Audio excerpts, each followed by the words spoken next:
कहानी का टाइटल है खुद को पहचानो।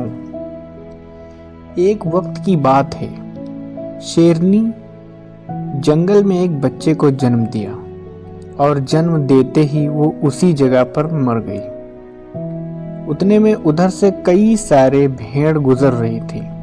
वो शेर के बच्चे को जैसे ही देखा वो अपने झुंड में उनको बुला लिया, उन भेड़ों के साथ मिलकर चला गया।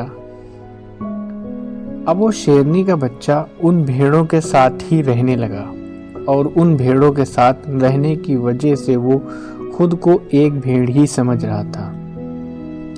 उसने कभी मांस नहीं खाया और वो उन भेड़ों के साथ मिलकर घास खाने लगा। जो भेड़ खाते वही खाता, जैसे उठते वही बैठता। वो बिल्कुल अपने दिमाग और दिल से सोच लिया कि हम इन्हीं में से एक हैं। उसे कुछ आइडिया ही नहीं था कि वो एक शेर कैसे रहता है और कैसे अपनी जिंदगी गुजारता है, और उसे ये तक नहीं पता था कि वो एक शेर है, क्योंकि उसके चारों तरफ भेड़ ही थे और भेड़ के ही साथ में रहने लगा था। उसने कभी शेर की तरह नहीं दहाड़ा। फिर समय गुजरता गया और वो शेर का बच्चा एक जवान शेर बन गया। वो भेड़ों के झुंड में बिल्कुल अलग ही दिख रहा था, लेकिन भेड़ों के साथ रहकर भेड़ों को उसकी आदत हो गई। एक दिन एक बूढ़े शेर ने उन भेड़ों के झुंड पर हमला कर दिया। जब उस बूढ़े शेर ने भेड़ों के झुंड में उस जवान शेर को देखा तो वो हैरान हो गया। उसे अपनी आंखों पर विश्वास नहीं हो रहा था। उसने देखा कि एक जवान शेर भेड़ों के साथ घूम रहा है। उसने पहले कभी ऐसा नहीं देखा था। वो भूल गया कि वो उस भेड़ों पर हमला करने आया था। उसने सोचा कि वो शेर से बात करेगा और पूछेगा कि ये सब क्या हो रहा है। उस बूढ़े शेर ने भेड़ों के झुंड पर फिर से हमला किया। उस शेर को पकड़ने के लिए भेड़ों में जैसे ही उस बूढ़े शेर को देखा तो सब अपनी जान बचाकर भागने लगे, और उन भेड़ों के साथ वो शेर भी अपनी जान बचाकर भागने लगा। कुछ देर के बाद उस बूढ़े शेर ने उस जवान शेर को पकड़ लिया। बूढ़े शेर ने उस जवान शेर को पकड़कर ये पूछने लगा, अरे बेवकूफ, तू मुझे देखकर भाग क्यों रहा है? जवान शेर ने रोते हुए कहा, प्लीज मुझे छोड़ दो, मैं एक साधारण सा भेड़ हूँ, मुझे जाने दो। वो उस बूढ़े शेर को देखकर एक भेड़ की तरह कांप रहा था और बहुत ज्यादा डर रहा था कि अब मुझे ये मार के खा जाएगा।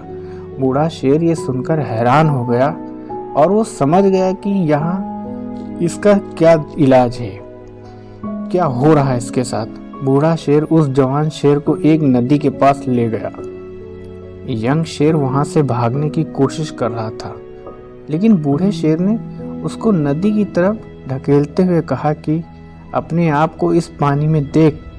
नदी का पानी पूरी तरह से शांत था। बूढ़े शेर ने जवान शेर को कहा कि अपने चेहरे को इस नदी में देखो और फिर मेरे चेहरे को देखो। जैसे ही अपनी बॉडी को नदी में देखा और फिर मेरी बॉडी को देखो, उस जवान शेर ने डरते हुए अपना चेहरा नदी में देखा, और जैसे ही उसने अपना चेहरा नदी में देखा तो हैरान हो गया। उसने देखा कि वो एक भेड़ की तरह नहीं बल्कि एक शेर की तरह दिखता है। वो रियलिटी को समझ गया कि वो एक भेड़ नहीं बल्कि एक शेर है, और एक सेकंड के अंदर ही उसने एक शेर की तरह दहाड़ा। उसकी दहाड़ को सुनकर पूरा जंगल कांप गया। उसने अपने आप को पहचान लिया, अपनी पावर्स को पहचान लिया, और तभी उसने अपने आप में एक ऐसी एनर्जी महसूस की जो उसने आज से पहले कभी नहीं की थी। फिर उसने सोचा कि एक भेड़ की तरह जीना रियलिटी नहीं थी, वो सिर्फ एक मेंटली कॉन्सेप्ट था, पर अब तो वो रियलिटी को जान चुका था। दोस्तों, इस कहानी से बहुत ही डीप मैसेज निकल कर सामने आता है। अपने अंदर से उस वीकनेस को निकालो जो आपके अंदर झूठ बोल कर बैठा हुआ है। आप भी एक शेर की तरह हो जो भेड़ों के बीच फंस चुके हो। आपके आसपास कितने भी लोग हैं वो आपको ये फील कराते हैं कि आप अपनी लाइफ में कुछ नहीं कर सकते। आप क्यों ये सब सोच रहे हो? क्योंकि कहीं ना कहीं आप भी उनके साथ रह रहकर उनकी तरह बनने की कोशिश करते हो।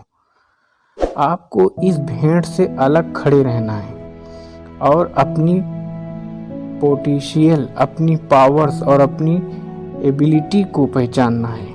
और जिस दिन आप अपनी पावर्स, अपनी एबिलिटी को पहचान लोगे, उस शेर की तरह अब आपको भी दहाड़ने से कोई भी नहीं रोक पाएगा। दोस्तों, ये कहानी अगर पसंद आई हो तो वीडियो को एक लाइक ज़रूर करें, जिससे ये वीडियो ज़्यादा से ज़्यादा लोगों तक पहुंच सके।